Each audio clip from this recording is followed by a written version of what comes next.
사연글을 쓰고 있는 저는 30대 후반의 자영업자 여성이에요. 그리고 2년 전 이혼에 성공한 싱글이기도 하고요. 이혼을 결심했을 때에는 사연글을 자주 읽었는데 정말 남의 일 같지 않은 일들이 많았어요. 사연의 세부적인 내용은 달랐지만 가장 중요한 게 닮아 있었잖아요. 남편과 시댁의 불합리한 요구와 행동, 그리고 그로 인해 피해만 보는 며느리이자 아내. 저도 마찬가지였어요. 욕심 많은 남편과 시모 덕에 피해만 고스란히 보다 결국 내 수명 내가 갉아먹는 느낌에 이혼하게 된 케이스죠. 어떤 사람들은 그런 사람인지 모르고 결혼했냐고 묻기도 해요. 정말 무신경한 질문이지만 이렇게 답해드리면 알까요? 한 길 물속은 알아도 10길 사람 속은 모른다고요. 숨기려고 하면 알 수도 없거니와 이미지 관리라는 말로 자기 진짜 모습을 속이는 일도 비일비재하니까요. 그래요. 처음에는 저도 그랬어요. 남편이 정말 믿음직스럽다고 생각한 적이 있었죠. 꼼꼼하고 이득을 잘 챙기는 사람이었으니까요. 어딜 가도 손해보는 사람은 아니라고 생각했어요. 특히 저는 음식점을 운영 중이다 보니 그런 손익에 민감한 편이긴 했거든요. 그걸 나쁘다고 생각하는 사람도 있지만 장사치에게 손해보지 않는 성격은 그보다 더 좋을 수 없으니 말이죠. 물론 장사를 하는 건 저지만 남편이 있으면 좀 안정적으로 가게 운영을 할 수 있겠다 싶었던 것도 사실이었어요. 그런 남편의 결혼 조건은 맞벌이와 신혼집 반씩 부담하는 거였어요. 물론 명의는 공동 명의로 해주겠다고 했었고요. 그 조건에 대해 저는 아무런 문제도 제기하지 않았어요. 솔직히 저도 쉽게 그만둘 거였으면 장사 시작도 안 했을 테고 저 나름대로 욕심이 있으니 장사를 한 거잖아요. 그래서 그때는 정말로 별 생각 없이 오케이 했는데 그게 나중에 알고 보니 그런 좋은 마음으로 제안한 게 아니라는 걸 알아버렸거든요. 그때의 배신감을 생각하면 정말. 그런 남편의 어머님, 저의 시모는 남편과 닮은 구석이 있었어요. 하긴 남편을 키운 분이시니 닮지 않는 게 더 이상했지만 시모의 새 것과 명품에 대한 집착은 상상을 초월할 정도였거든요. 과시욕이 있다고 해야 하나? 그런 걸 가지지 않으면 안 되는 마음의 병이라도 앓고 있다고 해야 할까요? 그 정도로 비싸고 좋은 물건을 좋아하셨어요. 그런 남편과 시모와는 전혀 다르게 시부는 참 좋은 사람이었어요. 손주에 대한 욕심만 아니라면 그분도 흠잡을 분은 아니거든요. 결혼 기간 동안 손주를 보고 싶어서 보약이며 음식이며 저한테 사다 주신 분이 시부였거든요. 시모는 그런 건 상관도 없는 분이었고요. 시부가 그렇게 애가 탄 것도 이해는 가요. 저도 빨리 애를 낳고 싶었는데 애가 생기지 않았거든요. 첫 해에 애가 들어서긴 했는데 유산을 하고 그 뒤로는 애가 들어서지도 않았어요. 유산하고 소파술하고 나면 자궁이 깨끗해져서 애가 빨리 들어선다는 이야기도 있지만 저에게만 그게 해당 안 되는지 몇 년 동안 생기지 않았거든요. 그래서 시험관을 해볼까 생각하던 중에 제가 빡쳐서 이혼을 하게 된 거죠. 모든 이혼하는 사람들이 그렇듯 저도 어떤 하나의 사건 때문에 이혼을 해야겠다고 정한 건 아니었어요. 제 정신을 갉아먹는 일들과 화가 쌓이는 일들이 여러 번 일어나고 결국 참지 못한 제가 터져버린 거죠. 그리고 그 시작은 시모의 그 새 것을 향한 집착에서부터 시작됐어요. 새로운 물건, 듣기만 해도 기분 좋죠. 집에 한꺼번에 새로운 물건을 들이는 거의 유일한 날, 바로 신혼집으로 이사하는 날이죠. 그날부터 저는 시모의 그 집착에 피를 보게 됐거든요. 저는 남편과 결혼하면서 신혼집을 반씩 부담했어요. 그리고 집안 가전과 인테리어도 제가 다 손수 골라 맞춘 거였거든요. 결혼을 위해 모아놓은 돈이 있었기 때문에 그걸 고르는 시간도 너무 즐거운 시간이었고 그게 신혼집에 장식된 걸 보는 것도 너무 행복했어요. 그런데 신혼집 혼수를 다 드리고 나서 시어른들을 집에 초대해 집들이를 했을 때 그 일이 시작됐어요. 예, 가전이 다 예쁘구나. 그러고 보니 우리 집에 전자레인지가 너무 오래돼서 그러는데 너희 집에 있는 거 나한테 주고 너희는 새로 사는 게 어떻니? 그 말에 저는 당황했어요. 결혼한 지 얼마 안 된 제가 시모에게 대드는 일은 상상도 한 적 없었지만 시모의 말이 너무 어이없고 황당했거든요. 그래? 그럼 엄마가 가져가. 우리는 새로 사면 돼. 그렇지 않아도 본가에 있는 전자레인지 너무 오래돼서 몇 번씩 돌려야 하더라고. 남편이 너무 태연하게 그냥 줘버리는 거예요. 자기가 산 것도 아니면서. 결국 시모가 환하게 웃으며 좋아하더군요. 저는 음식을 가지러 가는 거 도우라며 남편을 끌고 부엌 뒤쪽으로 갔어요. 자기 진짜 너무해. 내가 산 건데 왜 자기가 마음대로 어머님한테 드리는 거야? 그리고 나는 새로 다시 살 생각도 없고 예산도 없어. 당신이 알아서 하려고 드리는 거 맞지? 자기야, 엄마가 필요하다잖아. 며느리 좋은 눈도장 찍을 수 있는 기회니까 그냥 드리자. 뭐 엄청 비싼 거 달라고 한 것도 아닌데 뭔 상관이야. 그리고 엄마도 필요하니까 이야기했겠지. 따로 해주려면 돈만 더 드니까. 그냥 이거 드리고 우리는 대충 쓰면 되잖아. 그러니까 나는 살 생각 없으니까 드리고 싶으면 당신이 다른 전자레인지를 사던지 어떻게든 저기 채워 넣어. 엄청 떽떽거리네. 알았어. 내가 알아서 채워 넣으면 되잖아. 결국 남편은 어이없게 저에게 화를 냈죠. 저는 제 돈으로 산 전자레인지를 뺏기면서 최대한 분노를 억눌렀어요. 아니, 남편에게 쏘아붙이긴 했지만요. 그 뒤에 남편의 행동은 정말 웃기지도 않았어요. 시모의 집에 있던 10년 넘게 쓰던 전자레인지를 가져왔더군요. 전자레인지 안은 음식물 찌꺼기가 찌들어서 지워지지도 않는걸요. 당신 미쳤어? 멀쩡한 걸 가져다 주고 이딴 걸 가지고 오면 어떡해? 당신이 알아서 한다는 게 이거야? 어머님네 헌 물건 가져오는 거?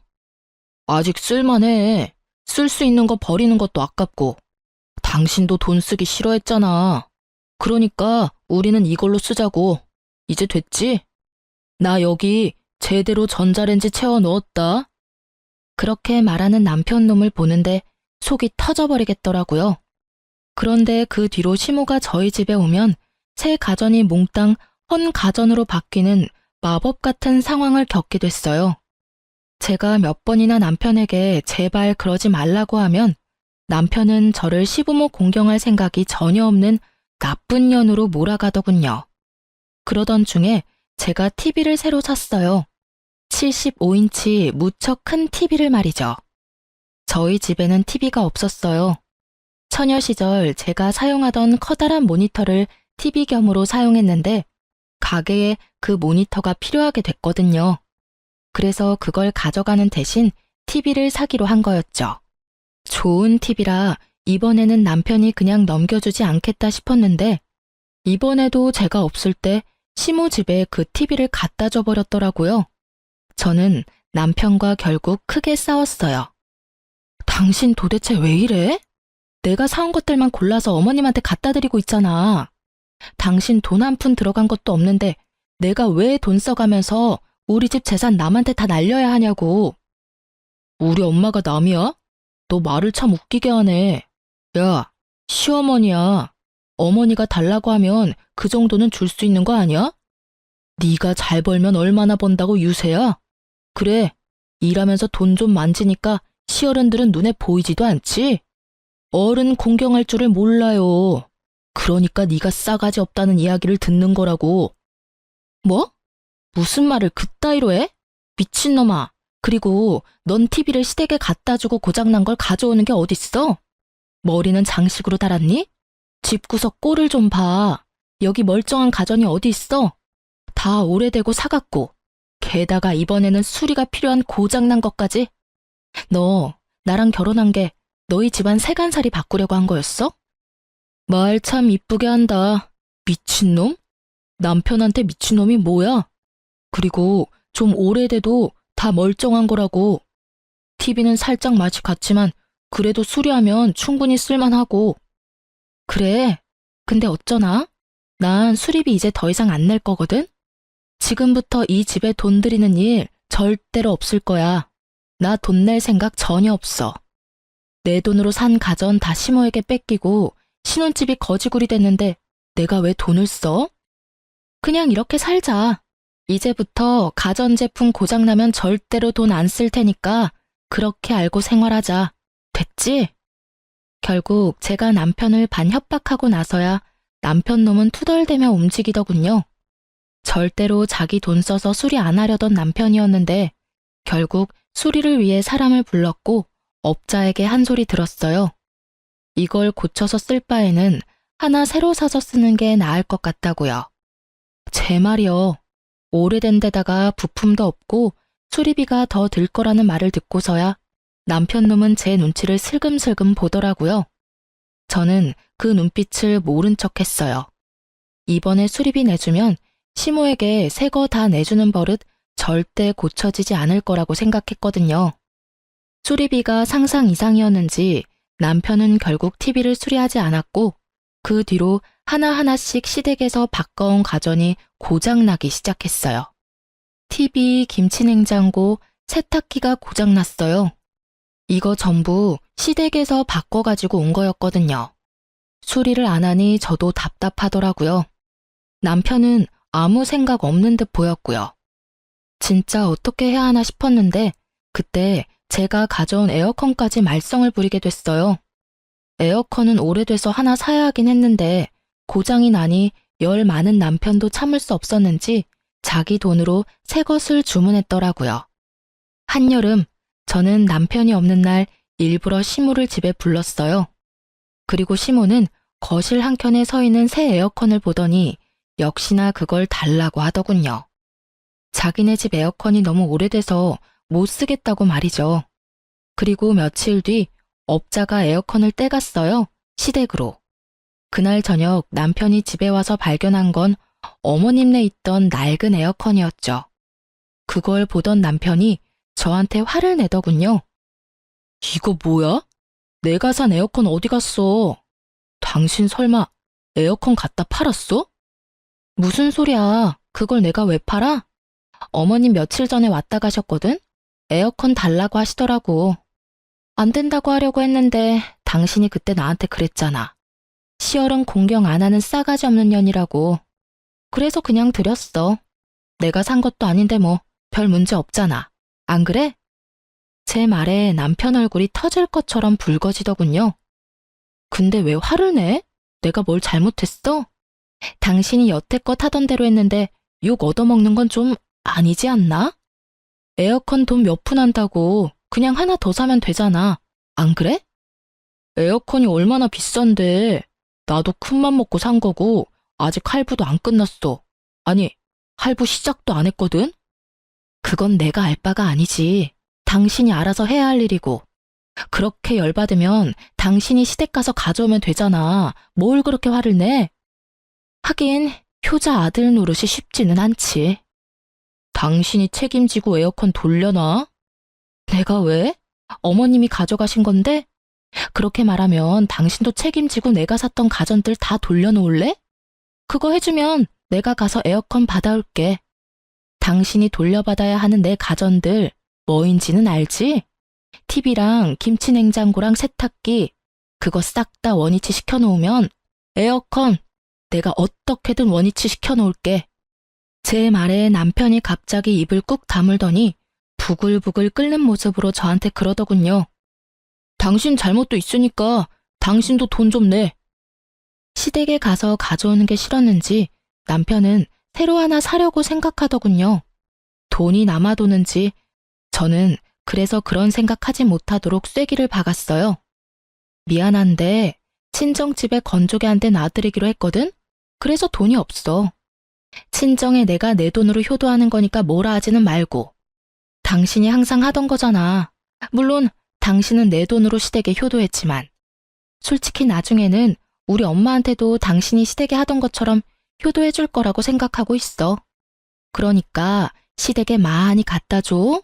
나중에 당신이 친정에도 똑같이 해주면 되니까. 그리고 에어컨 새로 사면 이번에는 우리 엄마한테 갖다 줘도 되지? 당신 효도는 그런 식이잖아. 나도 그렇게 효도 좀 하게. 당신 돈으로. 제가 그렇게 말하자 남편 놈은 한숨을 팍 쉬더니 저를 데리고 시댁에 가더군요. 어머니, 앞으로 이렇게 집에 오셔서 가전제품 다 가져가지 마세요. 저희가 용돈으로 드리는 돈도 있는데 왜 매번 저희 집에 와서 가전 다 가져가시려고 하는데요? 에어컨 이번에 새로 산 거니까 돌려주세요. 그리고 집에 있는 어머님네 에어컨 가져가시고요. 예, 누가 보면 내가 너희 집에서 뺏어왔는 줄 알겠다. 그거 네 처가 나한테 가져가라고 해서 가져온 거야. 그리고 여태껏 너도 매번 가져가라고 하지 않았니? 효도한다고. 아, 그니까 이제부터 그러지 마시라고요. 그리고 에어컨 제 돈으로 산 거거든요. 남편이 샀다는 말에 시모가 잠시 생각하더니 그러더군요. 그럼 가져가라. 난 또 네 처가 산 건 줄 알았지. 그 말에 제가 더 당황했죠. 그럼 제가 산 건 막 가져가도 되나요? 그렇게 묻고 싶은 걸 꾹 참았어요. 이번에 남편이 마음만 고쳐먹으면 앞으로 그럴 일 없을 테니까요. 제가 샀건 처가 샀건 앞으로는 이렇게 세간살이 바꿔가지 마세요. 신혼집이잖아요. 둘이서 이야기하는데 정말 웃겼어요. 남편 놈은 자기가 여태껏 그렇게 다 해줘놓고는 자기 돈 들어갈 거 생각하니까 못하게 막는 거잖아요. 남의 돈으로는 효도해도 되고 자기 돈으로는 효도하면 안 된다는 생각은 대체 어떤 머리에서 나오는 건지. 시모도 그렇죠. 남의 자식 돈으로 호강하는 건 괜찮고 내 자식 돈으로 호강하는 건 안 된다고 생각하는 건 무슨 상식 이하의 발언인가요? 어쨌든 이 일로 저는 남편과 시댁에 대한 신뢰가 뚝 떨어져 나갔어요. 그래서 그 뒤로 집은 그냥 그대로 뒀어요. 언제 뒤통수 칠지 모르니까요. 그리고 시모 칠순날이 되었어요. 저희는 시모 생신에 항상 명품 선물을 드렸거든요. 그래서 항상 돈이 많이 나갔는데 처음으로 용돈으로 바꿔서 드리기로 했어요. 남편과 미리 상의를 했었거든요. 어머님이 명품을 좋아하시는데 돈이 너무 많이 드니 그냥 용돈으로 드리자고요. 그런데 용돈을 드리자 어머님이 엄청 화를 내더군요. 예, 꼴랑 이걸 용돈이랍시고 주는 거니? 이걸 누구 코에 붙여? 여태껏 주던 대로 하면 되지 왜 갑자기 선물을 바꿔? 너 나 무시하니? 이거 먹고 떨어지라고? 어머님, 그게 아니라 저희도 이제 돈 좀 모아야 하고요. 너무 비싼 물건을 사는 게 저희 수준으로는 감당이 안 돼서 그랬어요. 이해 좀 해주세요. 무슨 소리야? 너도 아들도 돈 벌고 있으면서 무슨 감당이 안 돼? 너 매달 얼마씩 버는지 내가 모를 줄 아니? 그 돈이면 명품백 몇 개라도 사줄 수 있지. 너희 돈 버는 거 나한테 쓰기 아깝다는 말을 그렇게 빙빙 돌려서 말하는 거야? 그게 아니라 어머님한테 그만큼 쓰면 저희 친정에도 그만큼 써야 하니까요. 그 금액의 2배씩 계속 나가면 저희 진짜 감당이 안 돼요. 뭐? 얘가 정신이 나갔나 봐. 친정에도 나한테 돈 쓰는 것처럼 썼어? 돈 아깝게 왜 그런 짓을 해? 너희 친정이나 이런 용돈 줘야지. 여태까지 친정에도 똑같이 그렇게 비싼 거 해줬다고? 네, 양가 부모님께 하는 건 똑같이 하기로 했거든요. 왜 똑같이 해? 너 출가 외인이야. 우리 집에 충성해야 된다고. 우리 아들이 힘들게 번 돈을 그렇게 낭비를 하다니 네가 제정신이니? 그래서 용돈으로 바꿔서 드리기로 했다고 말씀드렸잖아요. 남편 힘들게 번 돈 낭비하면 안 되니까 용돈으로 이해해 주세요. 그렇게 막무가내 시모와 대화하는 도중에 남편이 서프라이즈처럼 뭔가를 가져왔더라고요. 저는 남편이 따로 저렴한 선물을 준비했다고 생각했는데 그게 아니었어요. 저번 생일 때 드린 것처럼 완전 비싼 명품 가방이었거든요. 그걸 보고 저는 짜증이 확 났어요. 줄 거면 빨리 가져다 주던지. 제가 나쁜 역할 맡아 이야기하고 있는 와중에 남편이 저걸 주면 제가 뭐가 되나요? 진짜 열받는데 일단 참았어요. 그래, 내 돈 나간 것도 아니고 지가 지 돈으로 효도한다는데 내가 화낼 필요도 없지 싶었거든요. 그런데 칠순 끝나고 알았어요. 그 돈이 저희가 모으고 있는 돈에서 빠져나간 거라는 걸. 저는 음식점을 하잖아요. 그래서 육아휴직이라는 게 전혀 없어요. 만약 남편과의 사이에서 애를 가지게 되면 적어도 출산하고 애가 좀 클 때까지는 알바를 구해서 일을 맡겨야 하고 그 기간 동안에는 예전만큼의 수익을 얻을 수가 없어요. 그래서 출산과 육아, 즉 제가 쉬는 시간 동안 쓸 수 있는 돈이 필요했거든요. 그것 때문에 모으고 있던 돈이었는데 그 중에 절반이 뭉텅이로 빠져나가 버린 거였어요. 당신 생각이 있어? 그 돈이 무슨 돈인데 그걸 빼서 쓰냐고. 애라도 들어서면 어떡하려고 그 돈으로 가방을 사? 뭔 상관이야. 다시 벌면 되지. 그거 얼마 안 돼. 솔직히 그때 유산 이후로 당신 애도 못 가지는데 언제 애가 생길 줄 알고? 그냥 묵히지 말고 쓰는 게 낫다는 생각 들지 않아? 그걸 말이라고 하냐? 이 인간아. 당신 가만 보니 애를 가질 생각이 없는 거 아니야? 저의 그 말에 남편이 갑자기 버럭하더라고요. 나도 애가 가지고 싶지. 근데 생기지 않는 건 내 탓은 아니잖아. 당신 신경 쓰지 말라고 별말 안 하는 내 마음 모르겠어? 애가 언제 생길지 모르는 이 상황에 어떻게 그렇게 쉽게 그 돈을 낭비할 수 있냐고. 애가 생기고 안 생기고를 떠나서 혹시 모를 일을 대비한 돈이야. 만삭, 출산, 애기 100일 전까지 써야 하는 돈. 또 벌면 되잖아. 그렇게 당신 신경 쓰이면 당분간은 피임하자. 그러면 됐지? 별 이상한 걸로 왜 성질을 내? 그냥 우리 엄마한테 비싼 거 사주기 싫었다고 하던가. 당신 우리 엄마한테 뭐 해주는 거 싫어하잖아. 그러는 당신은 우리 엄마한테 그런 거 해줘봤어? 매번 남의 돈으로 효도하면서 양심이라는 건 있니? 그리고 저기 쌓여있는 보약들 좀 봐. 아버님이 손주 보고 싶다고 저렇게 매번 가지고 오시는데 당신은 저거 보고도 애 갖고 싶다는 생각이 안 들어? 나만 애가 갖고 싶은 거야?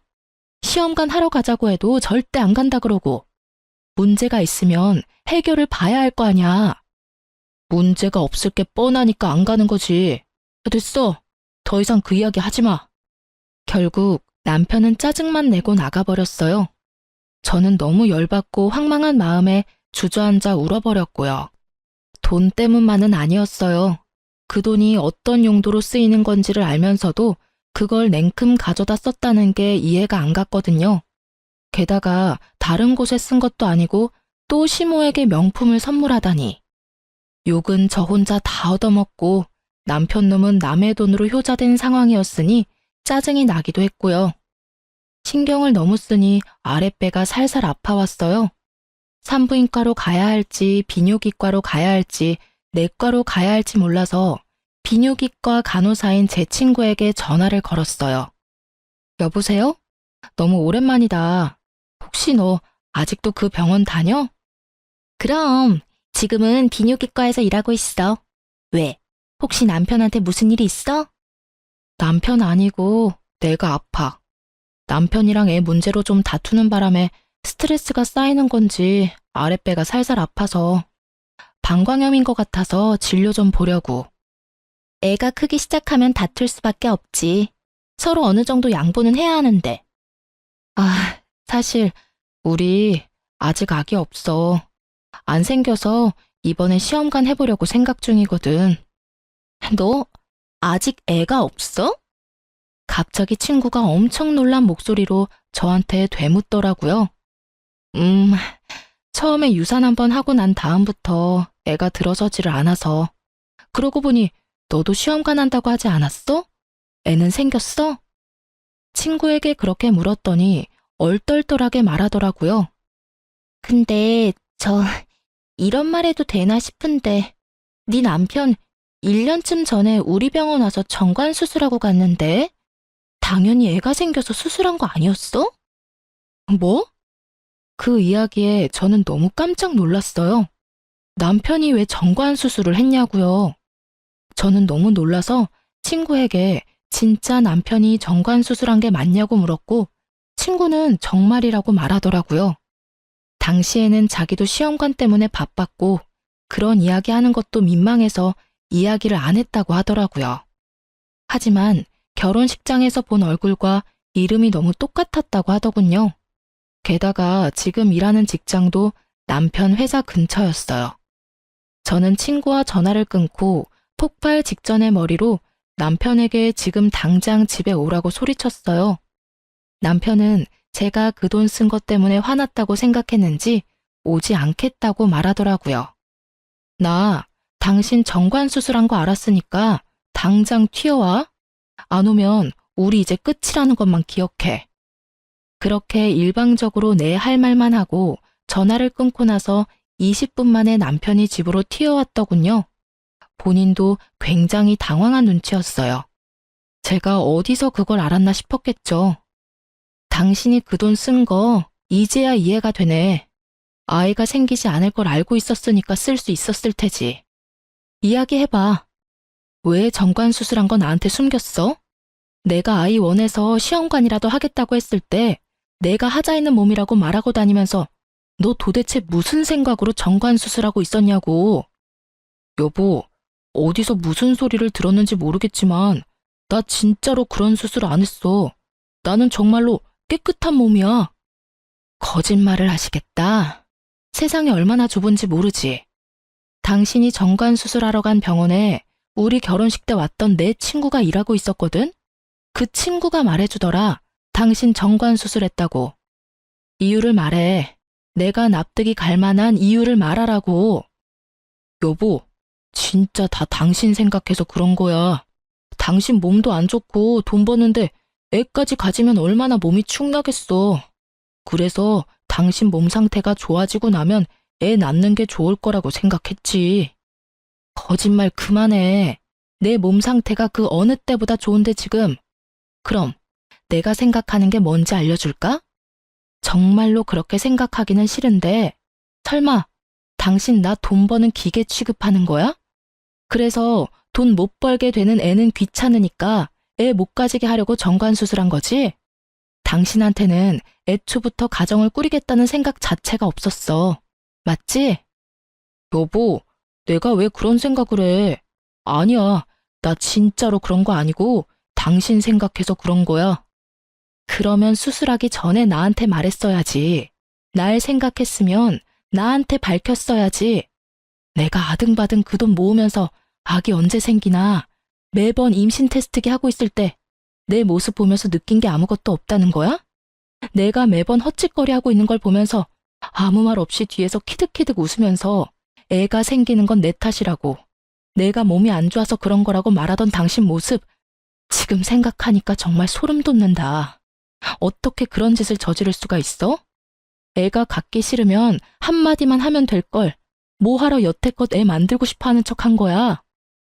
나도 일부러 그런 거 아니야. 엄마한테 드는 돈이 너무 많으니까 당신이 애라도 덜컥 가지면 내가 부담해야 할 돈이 너무 많잖아. 그래서 그랬다고. 솔직히 이번에도 내가 명품 선물했으니 우리 엄마가 저 정도로 끝냈지. 아니었으면 당신한테 얼마나 퍼붓고 이혼하라고 난리겠어. 엄마 비위 좀 맞춰주겠다는 게 그렇게 욕먹을 일이야?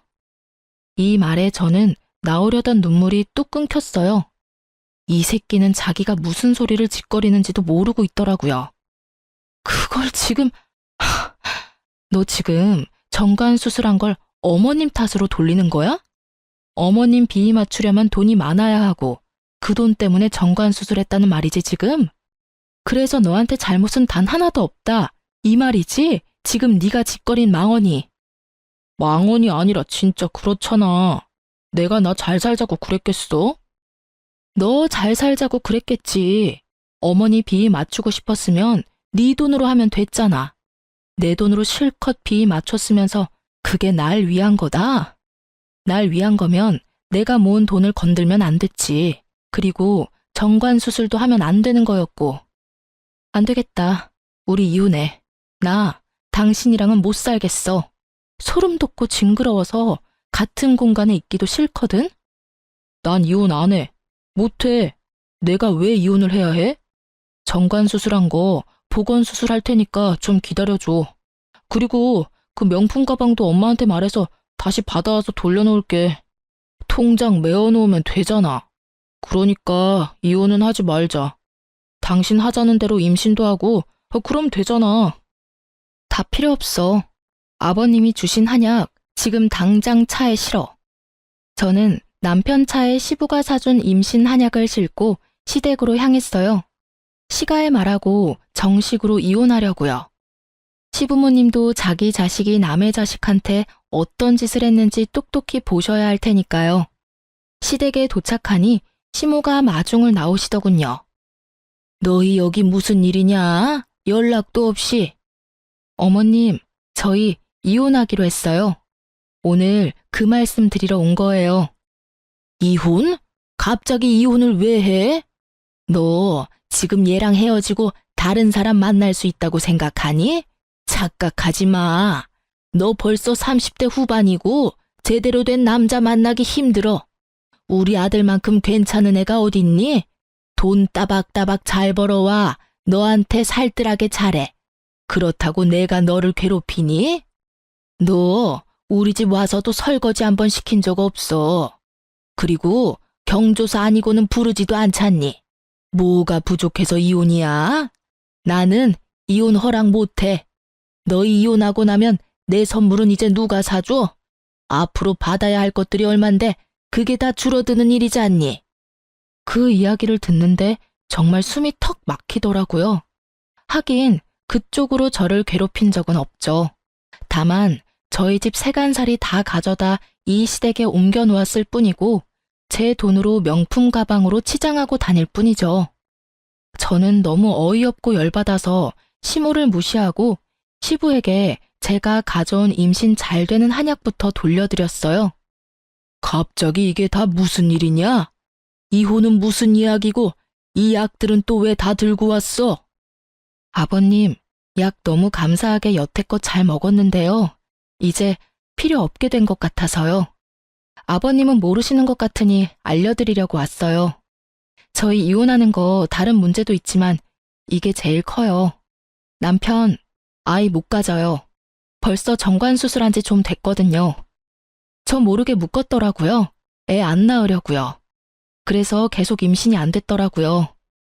남편이 애를 낳을 생각이 없으니 이혼하려는 거예요. 그리고 덕분에 이 귀한 약들도 이제 쓸모 없어진 거죠.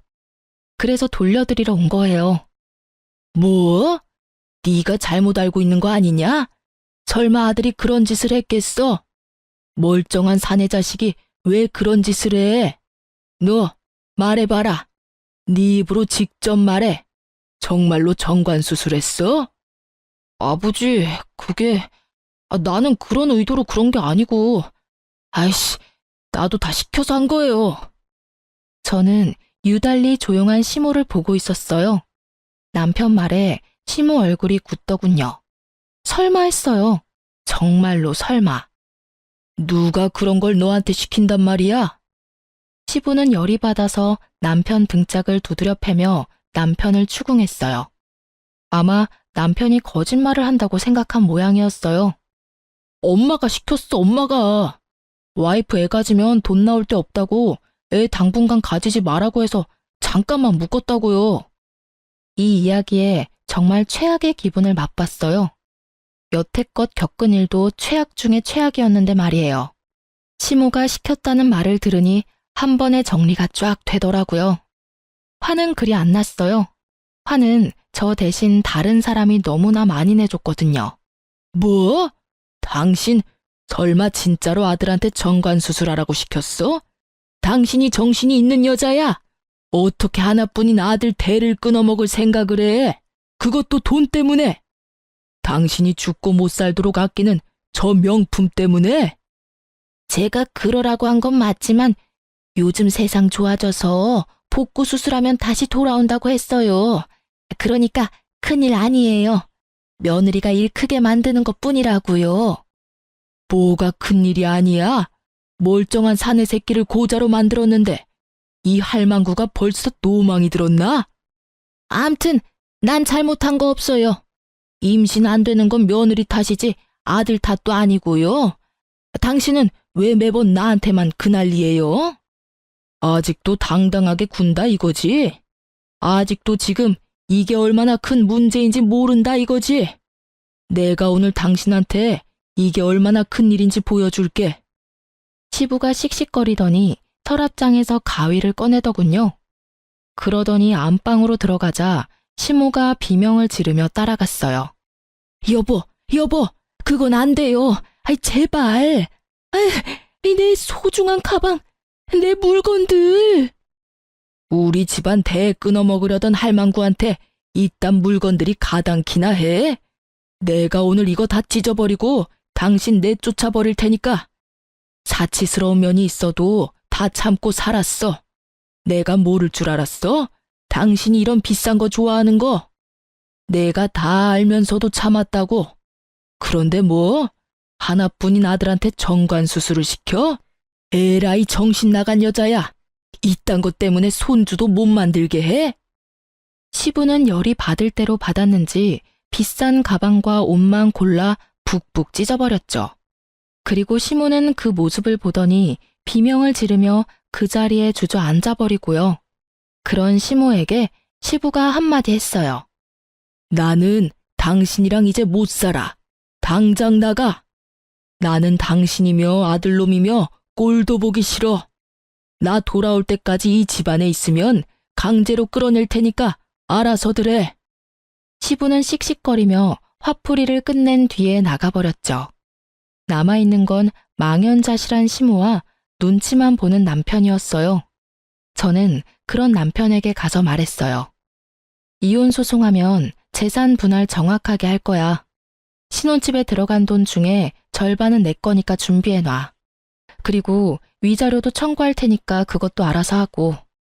아이 때문에 모았던 돈은 어차피 내가 더 많이 냈으니까 당신은 도리어 나한테 몇백만 원 정도 줘야 할 거거든? 오늘 온 것도 그 명품 가방 다시 되돌려받아서 팔려고 했는데 지금 바닥에 찢어져서 뒹구는 거 보니까 못 받겠네. 그 부분은 당신이 알아서 마련해서 나한테 줘.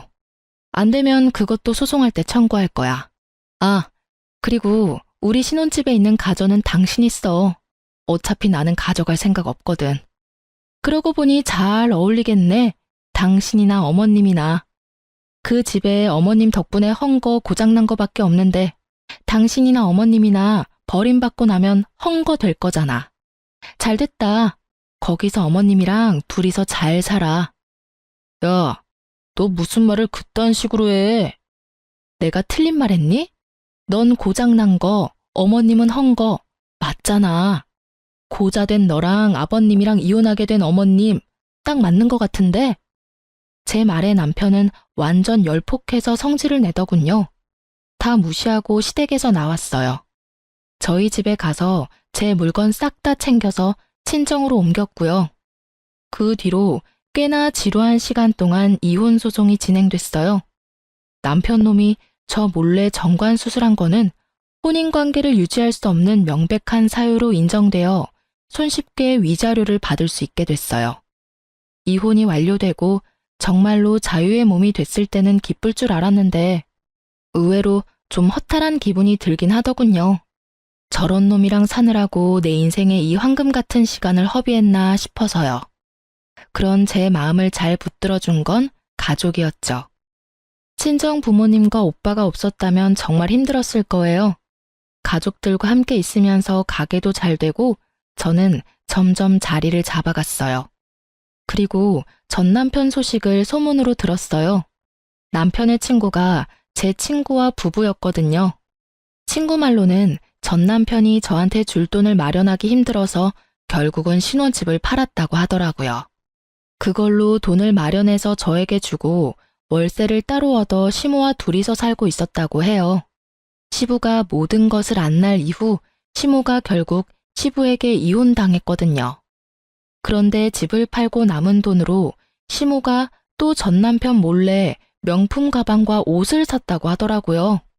게다가 전 남편 카드까지 긁는 바람에 그놈이 화가 머리끝까지 났었다고요.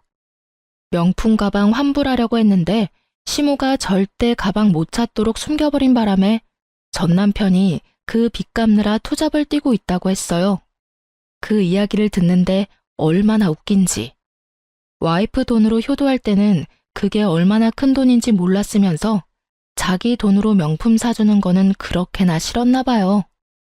시모가 한 번으로 만족할 것도 아니고 그 성격 탓에 또 전 남편 몰래 명품을 사려고 하지 않겠어요? 시모가 벌인 일들 수습하며 사는 게 전 남편에게는 딱 맞는 벌인 것 같았어요. 그 이야기 듣고 얼마 안 돼서 저는 친정 부모님과 식당에서 만났어요. 제 이혼 이후에 저를 지지해준 부모님께 큰 선물을 해드리고 싶었거든요. 솔직하게 말해서 시모에게 준 명품 가방만큼 큰 금액의 선물을 친정에는 해준 적이 없었어요. 그래서 항상 미안한 마음이 들었었죠. 그렇지만 이제는 눈치 볼 일도 없고 돈이 너무 들어서 걱정할 일도 없잖아요. 제가 돈도 잘 벌고 있으니 그걸로 선물해드리기로 한 거죠. 아버지는 지갑, 어머니는 가방. 그렇게 선물을 사들고 식당으로 갔는데 친정 부모님이 어색한 표정으로 밖에 나와 계시더라고요. 예약을 해놨는데 왜 나와 계시나 싶었는데 알고 보니 그 식당에서 전 시모가 일을 하고 있더라고요. 저는 부모님께 말했어요. 신경 쓰지 마. 어차피 남인데. 그리고 우리가 왜 피해야 해? 잘못한 건 내가 아닌데. 예, 그래도 밥 먹다 체할까봐 겁난다, 얘. 걱정 말고 들어가자. 결국 가게로 들어온 저는 시모와 딱 마주쳤죠. 7시에 예약했는데요. 전 시모는 저와 친정 부모님을 아래 위로 훑어보더니 짜증나는 얼굴로 메뉴판을 들고 말도 없이 휙 가더군요. 저는 그런 시모 뒤를 따라갔어요. 그리고 식탁 앞에 앉았죠. 전 시모가 다시 돌아와 음식을 세팅할 때 저는 일부러 친정 부모님께 제 선물을 드렸어요.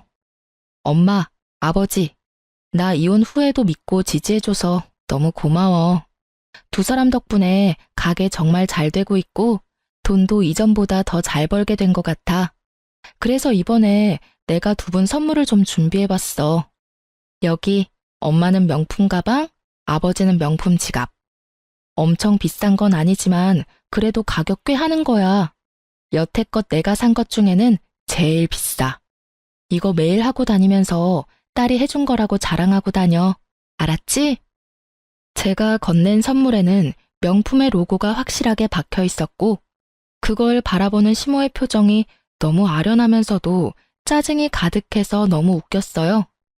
이 아줌마는 이제 가지고 싶어도 가지지 못하는 거잖아요. 친구에게 들은 것 이상으로 빚 갚기가 힘들었는지 전 남편이 지 엄마마저 일터에 내놨으니 말이에요. 솔직히 여태껏 일 한 번 하지 않았던 시모가 식당에서 일하고 있는 것도 웃겼는데 저희 부모님을 부럽게 쳐다보는 걸 보니 더 통쾌했어요. 왜 진작에 이걸 하지 않았을까 싶었다니까요. 아유, 얘, 이 비싼 걸 왜 사? 아까워서 어디 들고 다니기라도 하겠니? 괜찮아. 앞으로는 내가 돈 많이 벌어서 생일 때마다 사줄게. 알지? 전 남편이 매년 와이프 돈으로 자기 엄마한테 효도한답시고 명품 선물만 해줬던 거? 그때 우리 부모님한테 이렇게 못해준 게 한이 돼서 그래. 앞으로 내가 더 잘할게. 제 말을 조용히 듣고 있던 전 시모의 얼굴이 참 볼만하더라고요. 부하가 치미는지 얼굴 색은 울그락불그락. 이는 얼마나 꽉 깨물었는지. 하긴 얼마나 짜증이 나겠어요. 그리고 식사 다 끝나고 나가자 전 시모가 앞에서 기다리고 있더군요. 너 정말 뻔뻔하다. 어떻게 내가 여기서 일하는 거 알면서 여기 와서 사람 속을 뒤집어 놓을 수가 있어? 내가 여기서 일하는 거 보러 왔니? 비참한 모습 구경이라도 하러 왔냐고? 내가 남편이랑 이혼한 거, 아들한테 홀대받는 거 다 네 탓이잖아. 참나, 아줌마, 그게 왜 내 탓이에요? 그러게, 왜 멀쩡한 아들 정관수술 시켜서 아버님한테 밉보이고 아들 돈으로 몰래 명품 가방 사서 아들한테 미움받으셨어요? 거기에 제 탓이 있기는 해요. 저도 명백한 피해자인데? 괜한 사람한테 시비 걸지 말고 일이나 열심히 해서 아들 몰래 쓴 돈이나 갚으세요. 그러라고 일하고 계시잖아요. 일을 시작해보니 남들이 얼마나 힘들게 돈 버는지도 이제 아시겠죠? 아, 그리고 저하고는 이제 연이 없으니 이렇게 다짜고짜 말 걸지 말아주세요. 제 말에 전 시모가 한 대 맞은 표정으로 바라보더군요. 다 자기가 뿌린 씨앗인데 누굴 탓하시려는 걸까? 그 뒤로 그 가게에서 그 아줌마를 본 적은 없어요. 아마 자존심이 상하니 어쩌니 하며 직장이라도 옮겼겠죠. 저도 더 이상 그 얼굴 볼 필요 없어서 다행이라고 생각해요. 그날도 밥 먹는데 솔직히 아무렇지 않은 얼굴로 맛있게 먹는 척했지만 집에 와서 체했거든요.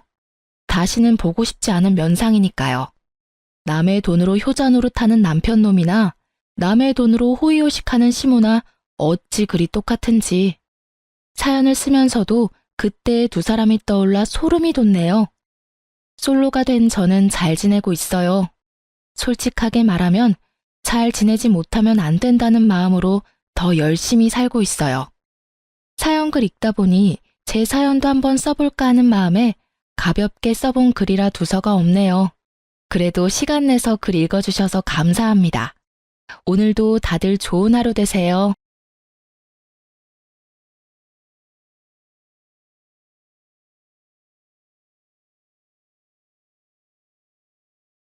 저는 수도권에 살고 있는 40대 중반 여자랍니다. 중학생 딸과 초등학생 아들 남매의 엄마라서 매일매일 바쁘게 살고 있죠. 아이들 뒤치다꺼리 다 하고 밤에 저만을 위해 좀 쉬는 시간에 사연을 꼭 듣곤 해요. 따뜻한 차 한 잔 마시면서 함께 화내고 웃고 하는 시간이 저한텐 참 소중하네요. 오늘도 남편이 속썩이다가 결국 이혼한 사연을 들으면서 저의 과거 이야기가 떠올랐어요. 그렇게 오래되지는 않았지만 매일 애들하고 지지고 볶고 살다 보니 벌써 오래된 일 같네요. 여러분들께도 저의 이야기를 한번 해볼게요.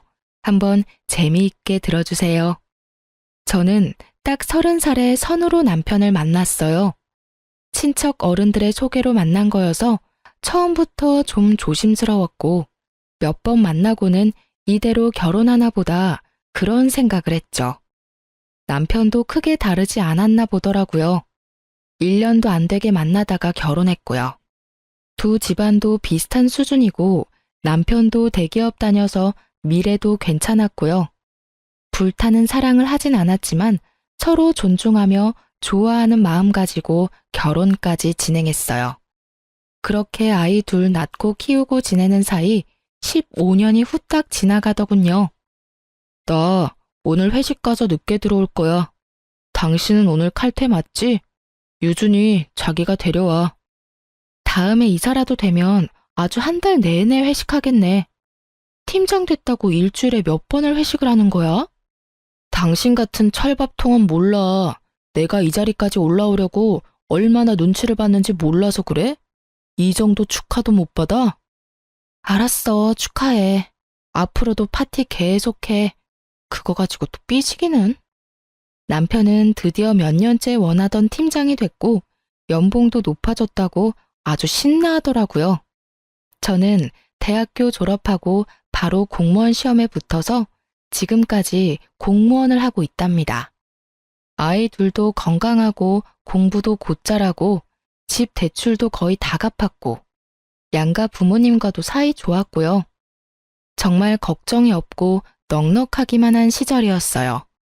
무슨 드라마에 나오는 대사처럼 가장 완벽한 순간에 불행이 찾아온다고 했던가요? 이렇게 쭉 별일 없이 하루하루 평범한 일상을 보낼 거라고 믿었는데 다 사라지는 건 진짜 순식간이더라고요. 남편이 회사 상사이자 친한 선배를 따라다니면서 골프를 치기 시작하더라고요. 요즘에 워낙 개나 소나 어린애들까지 다치는 게 골프라지만 영 탐탁치가 않았죠. 저녁에 가뜩이나 늦게 끝나면서 1시간은 꼭 연습장 다녀오려고 하고요. 그럼 일주일에 애들 보는 시간이 얼마나 되나요? 집에 와서도 스윙 자세를 본다거나 핸드폰만 눈 빠지게 들여다보고 말이죠. 아직도 그거 보고 있어? 유준이랑 오늘은 좀 놀아주라고 했잖아. 주말에는 골프장 간다고 하루 종일 나가고 애들하고 좀 외식도 하고 시간을 보내야 할 거 아니야. 이제 다 컸는데 뭔 시간을 보내. 이제 다 지 친구들이랑 노는 게 더 재밌지. 나도 이제 좀 취미생활 좀 하면서 즐기고 살자. 누가 들으면 애들 대학까지 다 보낸 줄 알겠어? 이제 시작인데 뭘 즐기긴. 나갈 돈이 얼마나 많은데 지금 그 비싼 골프채 사고 옷 사고. 당신 뭐 하는 거야, 진짜? 당신이 잘 몰라서 그러는데 이건 평생 취미이자 비즈니스 수단이야. 요즘은 다 골프로 영업해. 내가 진짜 재미로 치러 다니는 것 같아? 다 사회생활하고 영업하려고 다니는 거라고. 뭘 알지도 못하면서 바가지야? 그놈의 골프 때문에 하루가 멀다 하고 남편하고 말다툼을 하기 시작했답니다. 그러다 보니 집안 분위기가 냉랭해지고 아이들도 눈치를 보기 시작하더라고요. 전 또 그런 상황이 너무 싫어서 남편한테 더욱 불만을 말하게 됐고요. 남편은 저를 무슨 세상 물정 모르는 여자 취급을 하니 더 화가 나더라고요. 그날도 남편이 골프를 치고 또 늦게 들어왔죠. 역시 이 필드 나가는 거랑 그냥 연습장에서 치는 거는 느낌이 달라.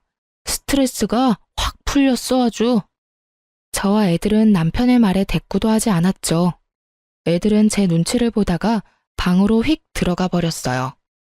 골프는 아침에 치면서 왜 맨날 밤늦게 들어오는데? 이게 무슨 배드민턴이야? 1시간 치고 땡인 줄 알아? 중간중간 쉬기도 하고 끝나고 또 밥도 먹어야지. 그럼 시간 훌쩍 가. 또 한마디 하려고 하는데 남편 핸드폰으로 전화가 오더군요.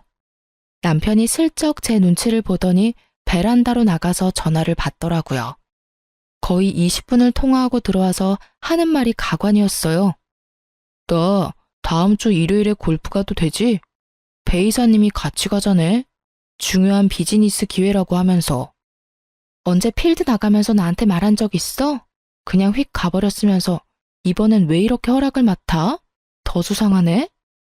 언제는 말하고 가라며. 그렇게 해도 한 소리 안 해도 한 소리 들을 거면 다 때려쳐 그냥. 내가 언제 가지 말라고 했어? 다짜고짜 화내니까 더 수상하단 소리야. 암튼 이상한 짓 하고 다니는 거 아니지? 그런 짓은 안 하리라 믿어? 아주 소설을 써라 소설을 써. 어디서 이상한 막장 드라마만 보고 왔나? 절대 그럴 일 없으니까 말도 안 되는 생각 좀 하지 마. 남편은 아주 의심스러울 만큼 예민하게 반응하더라고요. 촉이 쎄한 게 다른 때와는 느낌이 달랐지만 일단 내색하지 않고 그냥 넘겼어요. 그렇게 주말이 됐고 아주 신나서 아침 일찍 나가더군요. 밥 먹고 하면 저녁쯤 들어올 거니까 전화해서 재촉하고 그러지 마. 다른 사람들 보기 안 좋으니까. 알았어. 내가 언제 전화한 적 있어? 진짜 오늘따라 이상하게 구네. 여자들이랑 같이 있는 거 아니지? 미쳤어 진짜? 쓸데없는 소리 하고 있어. 아주 화를 내면서 문을 쾅 닫고 나가버리더군요. 저녁에 온다더니 밤 11시가 다 되도록 들어오질 않더라고요. 이러려고 전화하지 말라고 했나 싶어 바로 전화했죠. 지금 몇 시인 줄 알아? 왜 안 들어와? 아니, 얘기하다 보니까 좀 길어져가지고 2차로 술 좀 더 먹고 있어. 금방 들어갈게. 결국 남편 놈은 새벽 2시가 다 돼서야 들어오더니 씻지도 않고 침대에 벌러덩 누워버리더군요. 더러워. 씻지도 않고 어딜 들어누워. 지금이 도대체 몇 시야? 남편은 인사불성으로 대꾸도 없이 코를 골더라고요. 너무 꼴 보기 싫어서 남편을 발로 차버렸어요. 그랬더니 그대로 방바닥에서 쭈그리고 자더군요. 그 후로도 정신 못 차리고 주말마다 골프 치러 가고 아이들과 저는 전혀 신경 쓰지도 않더군요. 어디에 정신이 팔려 있는지 집에 오면 핸드폰만 들여다보기 바쁘고 말이죠. 요즘 당신 보면 진짜 정신 나간 것 같아. 애들하고 밥 먹은 지가 언젠 줄이나 알아? 계속 이런 식이면 나 못 참아. 골프 당장 그만둬. 일의 연장이라고 말했잖아. 그렇게 맘대로 그만둘 수 있는 줄 알아? 그럼 내가 그 이상가 뭔가한테 전화해서 당신은 앞으로 골프 안 하니까 데려가지 말라고 대신 말해줄게. 전화 줘봐. 남편 회사 생활 말아먹으려고 작정했어? 이 여편 내가 진짜. 이번 주엔 골프에 골자도 꺼내지 말고 연습장이든 필드든 나가지 마. 이번 주말엔 무조건 애들하고 놀아줘. 그거 안 지키면 내가 골프 못 치게 만들 거니까 알아서 해. 어떻게 됐을 것 같나요? 내가 그렇게 신신당부하고 협박도 했는데 결국 또 무슨 중독된 것처럼 골프 치러 나가더라고요. 너무 열이 받아서 다음날 남편 회사 간 사이에 골프채를 중고마켓에 헐값으로 팔아버렸어요. 밤에 집에 온 남편이 골프채가 없어진 걸 알고 눈이 돌아서 난리 법석을 치더군요. 이 여편네가 진짜 돌았구만. 그게 얼마짜린데 그걸 뭐? 30만 원에 팔았어? 내가 이번 주에도 나가면 가만 안 있는다고 했잖아. 이제 당신은 골프 금지야. 또 치면 다음은 골프옷 다 찢어버릴 거야. 에이, 내가 내 돈 벌어서 골프 좀 친다는데 당신이 뭐 상관인데? 내가 당신 돈으로 골프채 샀어? 왜 남의 물건을 함부로 팔아먹어? 내가 당신 백 갖다 팔아볼까? 내가 그래서 경고했잖아. 시간도 충분히 줬잖아. 골프에 미쳐서 거의 3달은 붕 떠서 다니는데 그 정도면 많이 봐준 거야. 남편은 집안 물건을 다 집어 던지면서 소리를 질러대고 욕까지 해대더라고요. 애들이 겁을 먹고 방에서 떨고 있을 걸 생각하니 저도 너무 열이 받아서 눈이 돌아버렸죠. 그래서 같이 악쓰고 싸우고 진짜 지옥이 따로 없었어요. 더 기가 막힌 건 다음날 바로 생활비 카드를 정지시켜 놨더라고요. 블랙카드 준 것도 아니고 돈도 별로 들어있지도 않은 카드인데 마냥 우습기만 하더군요. 어차피 그 생활비 카드에서 쓰는 거 마트밖에 없고요. 저도 돈 충분히 벌어서 아쉽지도 않아요. 근데 쪼잔하게 이딴 걸 방법이라고 생각하고 정지시킨 꼬락서니를 보니 정이 뚝 떨어졌어요. 그리고 며칠 후엔 골프채를 또 사서 들어오더군요. 진짜 정신 못 차렸어? 그렇게 말을 했는데 지금 그걸 또 끌고 들어와? 나가. 그렇게 좋으면 골프채랑 같이 나가버려. 내가 내 집에서 왜 나가? 이거 내 명이야. 네가 나가. 내가 대출금 갚았어. 놀고 있네 진짜. 당신이 대출금 갚을 동안 나는 놀았어? 내 돈으로 애들 학교며 학원 다 보내고 생활비 쓰고 저축하고 다 했어. 이게 왜 당신 집이야?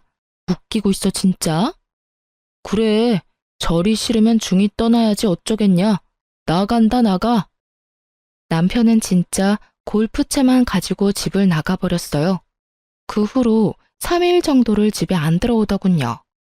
아이들은 엄마 아빠 이혼하는 줄 알고 울고 불고 겁먹고 있고 집안 분위기는 엉망이었죠. 아이들이 어리기 때문에 저는 이때까진 이혼을 생각하진 않았어요. 그냥 골프에 미친 남편이 정신 차리기를 바랄 뿐이었죠. 4일째에 남편이 술에 잔뜩 취해서 집에 들어왔더군요. 절 한번 쓱 보고는 그냥 방에 들어가서 자길래 저도 일단은 건드리지 않았어요. 방에 들어가 보니 세상 모르고 코를 골며 자고 있더군요. 근데 남편 손에 쥐어진 핸드폰에 갑자기 시선이 가면서 쎄한 촉이 오더라고요. 정신 차릴 땐 저도 모르게 남편 핸드폰을 열어서 살펴보고 있었어요. 그리곤 엄청난 것들을 보게 되었죠. 어떤 여자랑 나눈 낯뜨거운 메시지들을 보고 충격으로 몸이 얼어붙었어요. 가까스로 정신을 차리고 제 핸드폰으로 다 보내놓았죠. 남편은 모든 통화를 다 저장해 놓는 걸 알고 있어서 통화 내용도 짧게 다 들어보고 수상한 것들과 여자와 나눈 대화도 다 제 핸드폰으로 옮겼고요. 그리곤 밤새도록 통화 내용을 다 들어봤어요. 오빠, 내일 필드 갈 거지? 그럼 우리 집에 와서 자고 같이 나가. 알았어, 우리 이쁜이. 필드 갔다가 우리 이쁜이 좋아하는 오마카세 먹자. 내가 괜찮은데 알아놨어. 진짜? 역시 오빠가 최고야. 내가 어떻게 이런 완벽한 남자를 만났을까? 나 요즘 너무 행복해, 오빠. 나도. 우리 이쁜이 때문에 하루하루 행복하다. 널 왜 이제야 만났는지 하늘이 원망스러울 뿐이다. 대화만 들으면 아주 천년의 사랑이 따로 없더라고요. 저는 배신감에 몸이 부들부들 떨려왔죠. 남편 놈한테 처음 골프를 소개하고 계속 붙어 다니며 골프 치러 다니는 선배와의 통화도 가관이었죠. 온갖 저질적인 말들을 하면서 상간녀와 잘 지내는지, 오늘은 어떤 여자랑 간다느니 이딴 말들 뿐이었어요. 거슬러 올라가며 듣다가 상간녀와 처음 만나기 전에 남편과 나눈 대화를 들었는데 딱 촉이 오더군요. 내일 시간 되냐? 내일 내가 영업에 도움되는 사람들 좀 소개시켜 줄게. 내일 조인해라. 마누라가 내일은 애들하고 놀아주라고 난리라. 다음에 갈게요. 너 내일 안 가면 진짜 좋은 기회 날리는 거다. 내가 진짜 이쁜 애들도 섭외해놨어. 몇 명이나요? 어디서 구했어요? 요즘은 다 어플에서 구한다더라. 나도 아는 형이 알려줘서 2명 구했어. 요즘은 그런 애들을 풀뱀이라고 부른대. 내일 재밌게 놀대. 안 물리게 조심해라. 다른 남자들은 다 그래도 내 남편은 그런데 안 갈 거라고 믿었는데 역시 믿을 남자는 없었던 거죠. 저는 너무 화가 나고 배신감에 치가 떨렸어요. 증거고 뭐고 그 새벽에 남편을 흔들어 깨웠죠. 일어나, 일어나 보라고. 이거 듣고 설명해. 빨리 일어나. 저는 남편과 상간녀의 대화를 크게 틀어서 남편 귀에 가져다 댔어요. 남편이 상간녀 목소리를 듣고 깜짝 놀라 벌떡 일어나더라고요. 그리곤 상황 파악을 하려는지 고개를 세차게 흔들면서 지 볼을 찰싹 때려보더라고요. 이미 통화 녹음 다 들었고 내 폰으로 다 옮겼어. 발뺌할 건 없고 언제부턴지 어떻게 할 건지 당장 말해. 아니, 핸드폰 비밀번호는 어떻게 알았어? 이거 다 개인정보법 위반이야. 말도 안 되는 소리 늘어놓지 말고. 당신 바람 폈어? 언제부터 만났어? 바람이라고 할 수는 없지. 이제야 사랑하는 사람을 만난 거지. 뭐? 이게 지금 말이야 막걸리야? 결혼해서 애가 2이나 있는 인간이 지금 여자 만나고 다니는 게 바람 아니고 뭐야? 솔직히 당신하고는 그냥 조건 맞아서 결혼한 거지. 불타는 사랑에서 죽고 못 살아서 결혼한 건 아니잖아. 내가 진짜 툭 터놓고 솔직히 말할게. 이런 감정 생애 처음 느껴보고 이 여자랑 계속 같이 있고 싶다. 내가 진짜 죽일 놈인 거 알아. 정말 미안하다 미애야. 내가 너한텐 평생 사죄하는 마음으로 살게.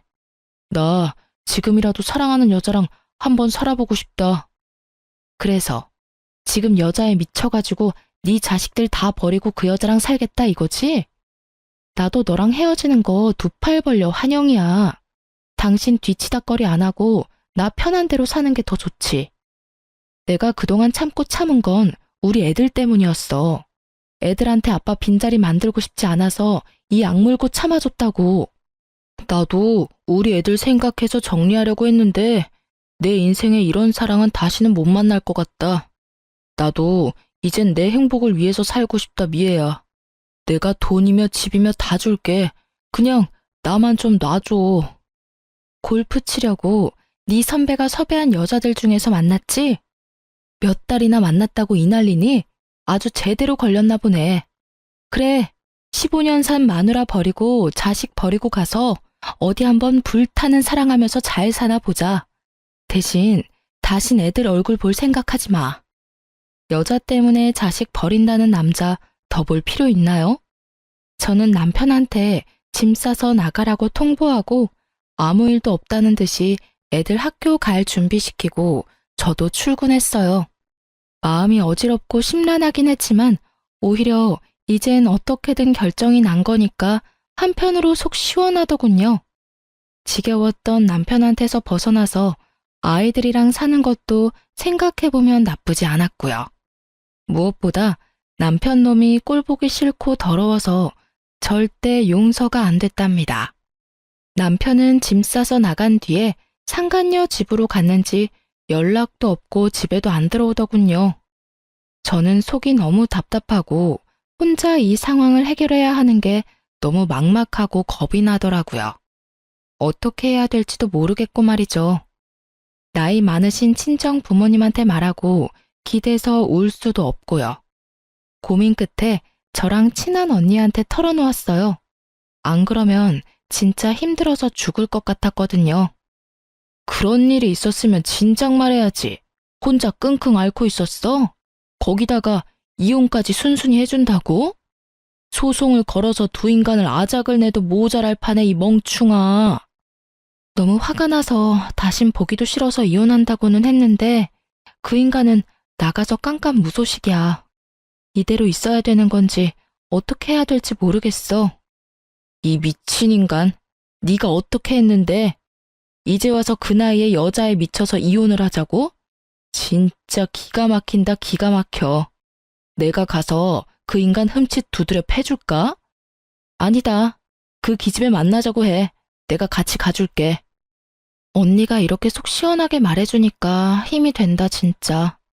그동안 말도 못하고 혼자 미치는 줄 알았어. 이 맹추야.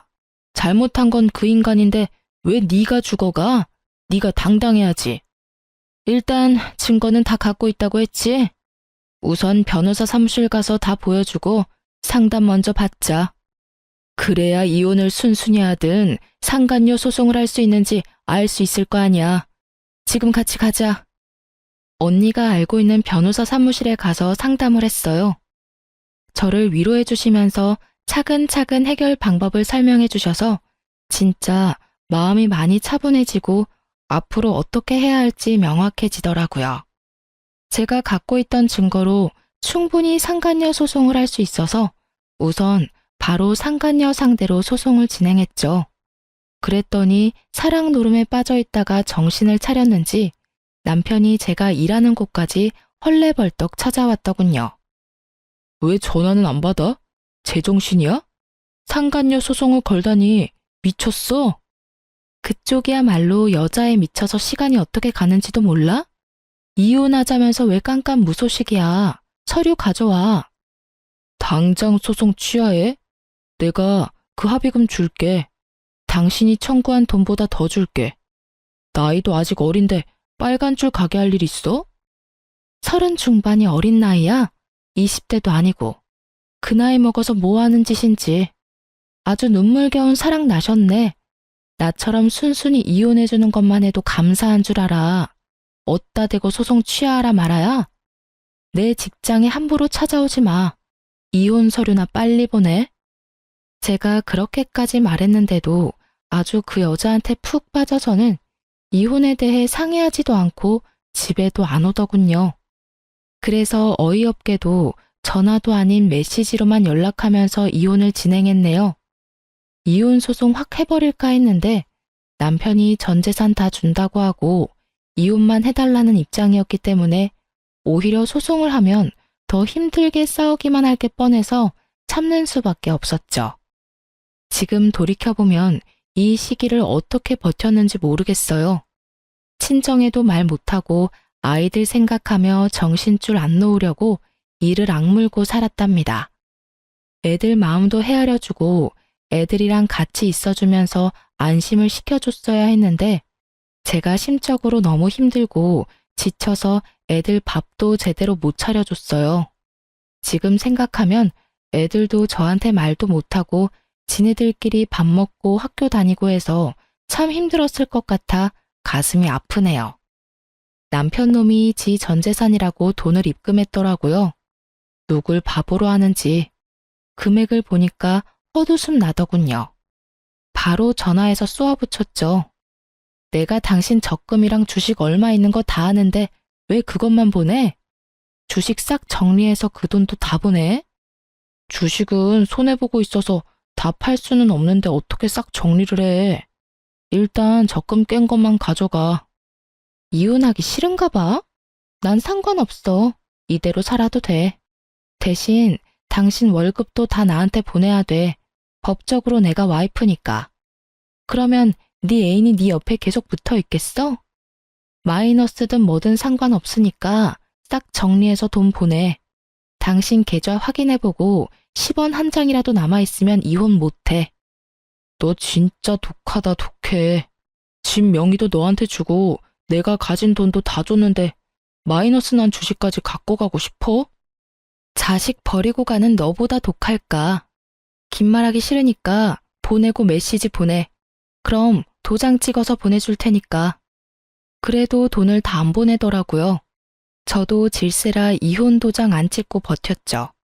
직장에서 아무 일 없다는 듯이 웃으면서 다녀야 되고 애들 앞에서도 무덤덤한 척 해야 되고 하지만 속은 골물대로 골마서 누가 툭 치기만 해도 바로 눈물이 나올 것 같은 심정이었답니다.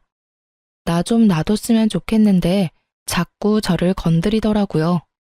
며칠 후에는 상간녀가 간도 크게 저한테 전화했더라고요. 우리 좀 만나죠? 상간녀 소송 건다고 내가 겁먹을 줄 알아요? 전화하는 본세를 보니 어떻게 살아왔는지 훤하게 보인다. 그래, 너 같은 애가 소송이 무섭겠니? 인생 밑바닥 사는 앤 거 뻔하게 보이는데. 그런 밑바닥 인생한테 남편 뺏기니까 기분이 어때요? 그래, 만나자. 네 면상 좀 보고 넌 좀 맞아야겠다. 그 다음날 드디어 상간녀를 만났죠. 저 만난다고 신경을 어찌나 썼는지 짙은 화장에 딱 붙는 원피스에 하이힐에 누가 보면 저 꼬시러운 줄 알겠네요. 나이가 어리지도 않으면서 자식 있는 남자 꼬신 게 그렇게 자랑스러운지 아주 거만한 표정을 하고 있더군요.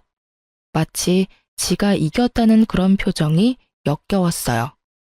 내가 이런 거랑 마주보고 있어야 하는 이 상황이 얼마나 화가 나고 짜증나던지요. 오빠는 상간녀 소송 때문에 나한테 엄청 미안해하고 너무 속상해 하더라고. 진짜 그런 남자 없어요. 그쵸? 왜 나를 보자고 했어? 네가 뭔데? 네 애인 자랑하려고 불렀니? 이렇게 된 마당에 한 번은 얼굴 보고 미안하다고 말도 하고 정리를 해야 될 것 같아서요. 이렇게 쉽게 이혼해줘서 고맙고요. 일이 이렇게 돼서 미안해요. 근데 우리 진짜 너무 사랑해요. 헤어지면 저나 오빠나 죽을 것 같아서 한 결정이에요. 니네 그 갸륵한 사랑 얼마나 갈지는 내 알 바 아니고 상간녀 소송 판결 나면 합의금이나 보내. 오빠처럼 자상하고 경제력 있고 착한 남자를 만나게 돼서 전 너무 행복하지만 그쪽한테 정말 미안하네요. 하긴 네 주제에 잘나고 멋지고 젊은 남자 만날 수 있겠니? 그 인간이 네 눈엔 잘난 남자로 보인다니 너도 참 눈이 바닥이다. 나이 50 다 된 남자가 그렇게 좋아? 비위도 좋다. 그쪽이 뭔 말을 해도 그 남자는 날 선택했다는 거 그게 진실 아닐까요? 그만큼 날 사랑한다는 거죠. 그럼 그 나이에 아줌마는 남편한테 버림받은 불쌍한 여자 된 거 아니에요? 아주 놀고 앉아있네. 네 눈엔 내가 불쌍해 보이니? 그래, 한번 지켜볼게. 누가 더 불쌍해지나. 나도 네 면상이 궁금해서 한번 나와본 건데 다신 연락하지 마. 일어서는 나를 희번득한 눈으로 보는 상간녀가 우습기도 하고 한편으로는 딱해 보이기도 하더군요. 아무래도 상간녀는 남편 놈이 엄청 능력 있고 돈도 많은 걸로 믿고 있는 게 분명했어요. 저한테서 아주 대단한 남자를 빼앗아서 의기양양해 있는 그 꼴을 보자니 진심으로 우습더군요. 그날 저녁 남편이 퀵서비스로 이혼 서류를 보내왔더라고요. 하는 짓거리가 그 상간녀 시켜서 하는 거라는 걸 딱 알 수가 있었죠. 참 진짜 어이가 없었지만 저도 도장 찍고 작성해서 퀵서비스로 바로 보내줬네요. 그렇게 서류 접수되고 조정 기간이 빠르게 지나갔고요. 남편 놈이 그제야 시부모한테 이혼한다고 알리나 보더라고요. 시부모는 이혼한다는 소식을 듣고는 허겁지겁 집으로 찾아와 남편을 집으로 불렀어요. 남편을 보자마자 시부모는 노발대발하며 마구 주먹을 날리기 시작했죠. 야, 이 미친놈아. 50이 다 돼가는데 여자에 미쳐서 처자식을 버린다는 게 말이 되냐? 아직 이혼한 건 아니라며? 당장 이혼 취소해. 어디 꽃뱀한테 걸려서 제정신을 못 차려? 나중에 얼마나 후회하려고 그래 이놈아. 나 이제 그 여자 없으면 못 살아요. 애들은 이제 거의 다 컸잖아. 나도 내 인생 살고 싶다고요. 너 같은 놈이 내 아들이라니 기가 막힌다. 앞으로 친척들 보기 부끄러워 어떻게 사냐? 아이고 이놈아, 이거 아주 단단히 미쳤어. 애미야, 이런 일이 있었으면 도장 찍기 전에 우리한테 말을 했어야지. 그럼 이놈을 감옥에 쳐넣든 정신병원에 쳐넣든지 해서 어떻게든 정신 차리게 했을 거다. 이제라도 이혼 취소하고 다시 마음을 잡아줘. 저라고 안 해봤겠어요? 저도 더 이상 이러고 살고 싶지가 않네요. 미리 말 못한 건 죄송하지만 그것까지 제 탓하는 걸 보니 시어머니는 시어머니네요. 우리 엄마는 마음고생 많았겠다고 위로해 주시던데. 저랑 아버님 어머님 인연은 여기까지인 것 같네요. 손주들은 그래도 보실 수 있게 할 테니까 너무 걱정하지 마세요. 아이고 안 된다. 내가 말년에 우리 손주들하고 생이별을 한다니 이건 말도 안 된다. 야 이놈아, 당장 이혼 취소해 이놈아. 시모는 울고 불고 시부와 남편 놈은 서로 소리 지르고 다 끝난 마당에 끝까지 민폐를 끼치더군요. 몇 시간 동안 이 꼴을 보면서 이혼한 게 참 잘한 결정이었다고 다시 한번 생각했네요. 그렇게 3개월이 지나고 마침내 이혼 확정이 됐어요. 남편은 적금과 주식 등 갖고 있는 돈 전부를 저한테 보냈고 그게 한 2억 됐죠. 아파트도 제 명의로 돌렸고요. 아이들의 친권과 양육권도 당연히 제가 가져왔고 상간녀 소송으로 합의금 1,000만 원 나와서 남편 놈이 그것도 보내주더라고요. 이혼 확정된 날 법원에서 남편 놈을 만났는데요. 상간녀가 아주 한껏 차려입고 남편 옆에 딱 붙어 있더라고요. 상간녀가 의기양양한 표정으로 저를 보는데 그거 본 순간 진짜 세상 살면서 별꼴 다 보는구나 싶었답니다. 상간녀가 저한테 또 말을 붙이려고 하길래 말 한마디도 섞기 싫어서 다 무시해버리고 지나쳐 나와버렸어요. 그렇게 이혼을 하고 아이들과 저 셋이서 살아가게 되었죠. 하지만 아주 놀랍게도 남편 없이 우리 셋의 평화로운 일상이 이어졌어요. 평소에 일하느라 늦게 들어와서 주말에만 애들을 보던 남편 놈이었는데요. 골프와 여자에 미친 거의 1년 정도를 집에 안 들어오다시피 했으니 사실 우리 셋한테는 남편이 있으나 없으나 빈자리도 전혀 못 느꼈어요. 엄마랑 아빠가 이렇게 갑작스럽게 이혼을 해서 너희한테 너무 미안해. 엄마도 너무 경황이 없어서 너희 신경을 너무 못 써준 것 같아. 엄마가 제일 힘들었던 거 다 아는데 뭐. 우리 걱정은 하지 마. 내가 유준이한테도 잘 설명했으니까 괜찮을 거야. 난 오히려 지금이 더 조용하고 편하고 좋아. 아빠 때문에 맨날 시끄럽고 조마조마하고 싫었어. 중학생 딸은 마치 친구처럼 언니처럼 오히려 저를 위로해주고 저를 많이 도와주더군요. 그동안 못해줬던 것까지 다 챙겨주고 내 자식들과 시간을 충만히 보내며 저도 상처를 좀 추스를 수 있는 시간이 되었던 것 같아요. 어느새 이렇게 자랐는지 아이들이 저에게 주는 사랑과 지지가 큰 힘이 되었답니다. 그렇게 한 달 정도 지났을까요? 퇴근해서 집 엘리베이터를 딱 내렸는데 글쎄 상간녀가 집 앞에 서 있는 거 아니겠어요? 혹시나 아이들이라도 만났을까봐 너무 놀라서 뒷골이 띵해지더군요. 미쳤어? 여기가 어디라고 찾아온 거야? 이혼까지 해준 마당에 네가 여길 왜 왔냐고. 왜 말 안 해줬어요? 일부러 그랬죠. 아무리 그래도 어떻게 그래요? 상간녀가 눈물까지 그렁그렁해져서는 기가 막히게 저를 원망 섞인 눈으로 바라보더라고요. 나 참 기가 막히네. 나랑 너랑 친하게 울면서 말 섞을 사이야? 경찰 부르기 전에 당장 꺼져. 제가 집으로 들어가려고 하자 상간녀가 제 팔을 잡고는 못 들어가게 잡아 끄는 거 있죠? 나 엿 먹어보라고 일부러 말 안 했죠? 웃겨 진짜. 언제까지 속일 줄 알았나 보지? 속였건 뭐건 네 애인하고 해결하지 왜 나한테 이러냐고. 너 무슨 원숭이야? IQ 딸리니? 도대체 뭘 속았다고 난린데? 그 인간 돈 한 푼 없이 빈털터리인 거? 뭐 어때? 월급 받아서 돈 네가 알뜰살뜰 모아. 뭐라고요? 돈도 없다고? 그럼 아줌마한테 돈 다 줬단 말이에요? 당연한 거 아니야? 그럼 내가 돈 한 푼 없이 이혼해줬겠냐? 나이도 먹은 만큼 먹은 것 같은데 순진한 건지 아님 진짜 머리가 딸리는 건지. 야, 나이 50 다 돼가는 남자가 당연히 네 또래보단 돈이 많아 보이겠지. 근데 그 잘난 대기업도 이제 곧 명퇴당하거나 관둬야 된다는 건 알지? 한마디로 젊은 네가 먹여 살려야 된다는 거야, 이 멍청아. 그게 뭔 소린데요? 그럼 이 집은요? 우리 오빠 명의라고 했잖아요. 그쪽 나가면 우리가 여기 들어와서 살 거라고 했다고. 그거야 등기부등본 떼어봤으면 여기가 누구 명의인지 바로 알았을 텐데 너 바보니? 여기 내 집이야. 공동명의였던 거 이혼하면서 내 명의로 돌렸어. 그 인간은 너랑 살면 다 필요 없다고 다 버리고 갔단다. 그것도 모르고 집도 있고 대기업 다닌다고 좋아했지? 워낙 없이 살다가 대기업 다니는 남자 하나 물었다고 동네방네 자랑했을 게 뻔한데 일을 어쩌니? 그런 회사일수록 일찍 관둬야 되는 건 당연히 모르겠지? 내가 남편한테 버림받은 불쌍한 여자고 너는 잘난 남자 차지한 똑똑한 앤 줄 알았어? 내가 그 인간 버린 거야. 이 말미잘 같은 기집애야.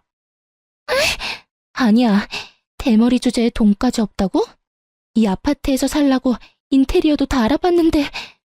그때 전 남편 놈이 땀을 뻘뻘 흘리며 엘리베이터에서 내리더군요. 저는 보지도 않고 상간녀한테 가서 아주 애원을 하더라고요. 자기, 내가 다 설명할게. 그렇다고 여기 오면 어떡해? 내가 머리 없는 거랑 뭔 상관이라고. 오빠가 대머리인 거 다 알고서 이 여자도 나한테 말 안 한 거 아니야. 이거 명백히 사기야. 둘 다 부부 사기다냐. 그렇게 몰래 가발 쓰면서 언제까지 속이고 살려고 그랬어? 이거 진짜 완전 사기라고. 머리숱 좀 없는 거 가지고 뭔 죄인 취급이야? 여기까지 찾아올 일이냐고. 얼른 가자. 가자고. 나 못 가. 억울해서 못 가. 오빠 돈도 없다며? 이 집도 오빠 거 아니라며. 왜 나한테 거짓말했어? 그거야. 자기가 자꾸 꼬치꼬치 물어보니까. 집이야 금방 사면 되지. 오빠 못 믿어? 여기서 이러지 말고 얼른 가자. 애들이라도 만나면 어쩌려고 그래. 애들한테 보이면 안 되는 꼴인 건 잘 아나 보네. 한심하다 한심해. 당장 꺼지지 못해? 빨리 꺼져. 저는 집에 들어가서 들고 나온 소금을 촥촥 뿌려버렸죠. 전 남편 놈과 상간녀를 엘리베이터 안으로 마구 밀어넣었어요. 소금 안 맞으려고 눈을 질끈 감고 손을 휘젓는 두 인간의 모습이 얼마나 어이가 없던져. 둘이 하는 짓거리가 무슨 코미디 보는 것 같더라고요. 아니, 이혼한 지가 언젠데 누구한테 부부 사기단이라고 하나요? 진짜 머리가 딸리는 건지 누가 누구한테 사기꾼이라고 하는지 진짜 웃기지 않나요? 아무래도 돈 문제는 전혀 몰랐고 그 인간이 대머리인 걸 들켜서 그 사달이 난 것 같았는데요. 사실 전 남편은 윗뚜껑만 훤하게 비었답니다. 시부도 머리가 없어서 유전이 될 수도 있겠다 싶었는데 40대 초반부터 머리가 슬슬 없어지더라고요. 그러더니 40대 후반 돼서 아주 휑해져서 스트레스를 혼자 엄청 받더라고요. 결국 제가 부분 가발 맞춰주니까 좋다고 하고 다녔죠. 저야 젊은 시절부터 같이 살았으니 대머리여도 그러려니 하고 받아들이고 살았던 거고 상간녀는 무척 놀란 모양이더라고요. 아니 헤어지면 죽을 것 같다는 천년의 사랑이면서 뭐 그딴 사소한 문제로 그러나요? 이런 일을 겪어서 마음이 심란하긴 했지만 이혼 때문에 괴롭거나 남편이 생각난다거나 전혀 그렇진 않았답니다.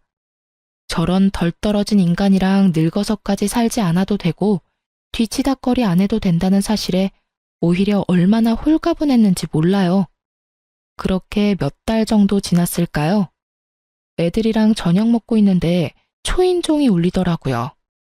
근데 보러 갔던 막내가 문을 냉큼 열어줬더군요. 전 남편이었던 거죠. 당신이 끓인 김치찌개 냄새 얼마만이야? 나 오늘 한 끼도 못 먹었는데 나도 밥 좀 줘. 그동안 당신 요리가 얼마나 그리웠는지 몰라, 여보. 유준아, 아빠는 이제 여기 안 사는데 그렇게 바로 문을 열어주면 안 되지. 엄마한테 먼저 물어봐야지. 내가 무슨 남이야? 당신 남편이고 애들 아빠인데. 벌써 치매가 왔나? 이혼한 지가 언젠데 남편이래? 왜 왔는지는 몰라도 난 할 말 전혀 없으니까 나가줄래? 좋은 말 할 때 나가? 또 소금 뿌리기 전에? 그때 전 남편이 제 앞에 무릎을 털썩 꿇고는 양손을 비비면서 눈물까지 흘리더라고요. 뭔 정신으로 사는지 가발도 안 해서 머리는 휑하고 수염은 덥수룩하고 꾀지지한 게 10년은 더 늙어 보였죠. 여보, 내가 다 잘못했어. 내가 꽃뱀한테 홀려서 진짜 미쳤었나 봐. 나 다시 당신 남편, 애들 아빠로 돌아가서 새롭게 시작하고 싶어. 여보, 나 한 번만 받아줘. 말은 똑바로 해. 꽃뱀이 아니라 풀뱀이겠지. 내가 쉽게 이혼해주니까 받아주는 것도 쉬울 것 같았어? 애들 아빠여서 천륜을 끊을 순 없겠지만 그쪽이랑 나는 이미 끝난 사이야. 애들 앞에서 부끄럽지도 않아? 빨리 가. 그년이 내가 아파트 전세 구하라고 보증금 보내줬는데 그 돈을 들고 날랐어. 한 달 넘게 찾아다녔는데 이름도 다 거짓말이었고 찾을 수가 없어. 당신만 나 다시 받아주면 진짜 당신이랑 애들만 보고 살게. 내가 잠깐 정신 나갔었다고 생각해줘, 여보. 그렇게 사랑 타령하면서 자식들 버리고 가족 버리고 갔을 때 이런 거 다 감수하고 저지른 일 아니야? 얼른 나가. 애들한테 얼마나 더 상처를 줄 거야? 현관문 쪽으로 제가 남편을 밀어도 오히려 남편이 저를 잡아 끌면서 안 나가려고 버티더군요. 그걸 보다 못한 딸이 소리를 쳤죠. 아빠, 빨리 우리 집에서 나가.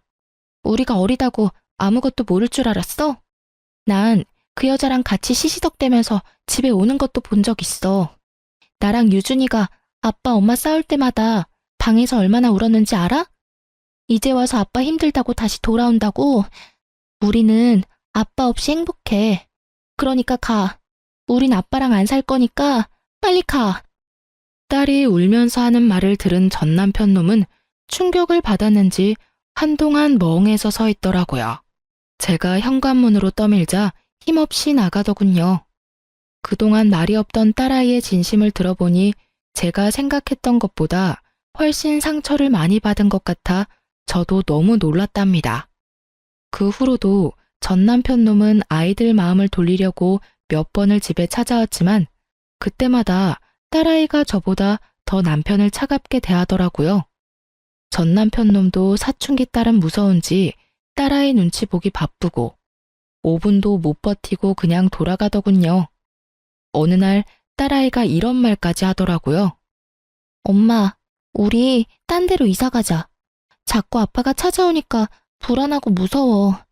나 아빠 너무 미워서 보고 싶지 않아. 그러니까 우리 다른 동네로 이사 가자. 사춘기 딸아이의 간곡한 부탁에 결국 아파트 전세를 주고 완전히 낯선 동네로 이사를 갔답니다. 직장도 지금 사는 동네 근처로 발령 신청해서 다니고 있죠. 이제는 이혼한 지 거의 1년 다 되어 가는데요. 아이들이 아빠한텐 어디 사는지 절대 알려주지 말라고 해서 지금까진 새 집에서 조용히 잘 살고 있어요. 가끔 아이들 만나러 오는 시부모 때문에 남편 소식은 억지로 듣고 있는데요. 상간녀한테 거의 1억 뜯기고 여자는 결국 못 찾은 모양이더군요. 지금은 시부모 집에서 얹혀 살고 있고 나이가 많으니 회사도 뭐 간당간당 하겠죠. 저야 공무원으로 오래 일했고 잘릴 걱정 없으니 전 남편보단 훨씬 안정적이죠. 시부모는 은근히 지 아들이랑 다시 재결합하길 바라는 소리를 해대서 너무 불편해졌어요. 그래서 이젠 애들도 명절 때나 둘만 보내려고 해요. 남편도 어린 아들한테 저 몰래 연락을 하는 걸 알고 있는데 부모와 자식 사이라 끊어놓을 수도 없고 참 아직까지 머리가 아픈 일이 많네요. 그래도 골프랑 여자에 미쳐서 이혼하려고 난리치던 전 남편 놈을 용서하거나 받아줄 생각은 전혀 없답니다. 앞으로도 자꾸 허튼 짓 하면 애들 데리고 지방 다른 도시라도 가서 완전히 영 끊고 살려고요. 저처럼 전 남편 때문에 속 썩는 분들도 많으실 것 같아요. 우리 꿋꿋하게 행복하게 잘 살아봐요. 제 사연을 들어주신 분들 모두 감사하고 항상 행복하시길 바랍니다.